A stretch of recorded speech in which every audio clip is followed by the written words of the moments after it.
For this video mga ka-travel, of di naman ako ninyo nakatuan naton ang isa naman diri ka tourist spot sa Sara, Iloilo.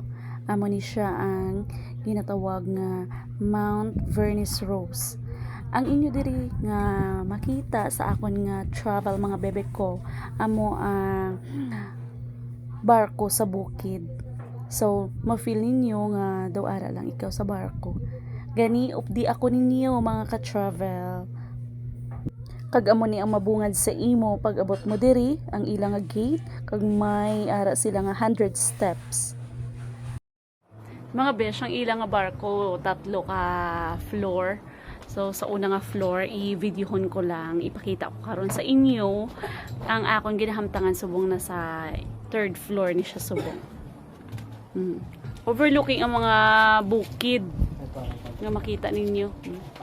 Sa kalayo manggali kadtuon diri kay do punta na ini siya sang mga barangay sang Sara. Pero nami ang ilang nga dalan na concrete na ang ilang mga dalan. Muni siya galing ilang nga first floor nga may ara silang the receiving area, kag may mga lamesa nga daw as if nga ara kag sa barko, may map man sila nga gina-offer dira.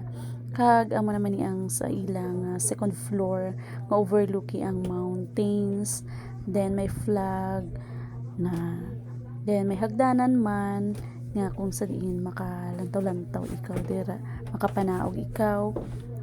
Di ang akon nga anakis nag-telescope siya. So, ma-experience siya man diri nga may amo man sinagaling nga mga butang diri, kag ma-relax man ang imo nga pinsar.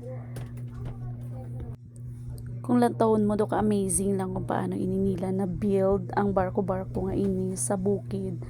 Kung sa diin daw ma-feel mo gid maski wala sang tubig, pero makita mo ang nagakalain-laing nga view diri sang mountains. So ina siya nga mga party kundi dira na siya nga bahin amo ang Rojas, then ini nga side amo naman ang Sara, kag sa Gua amo ni siya ang imo makita. Well, amo ni siya gali ang barko sa bukid nga ari diri sa Lantawan, Sara, Iloilo. So kung nagustuhan mo ang video nga ini, hindi magkalipat sa pag-subscribe, like, and share. Rabbit. Gusto mong rabbit? Gusto mong mag-alaga niyan? Namian ka? Namian si Abing ay. Yay! Nasunod-sunod ka nila, Bing. Pwede kayo dito. Dito naman. Inainta ko sila. Inainto mo sila.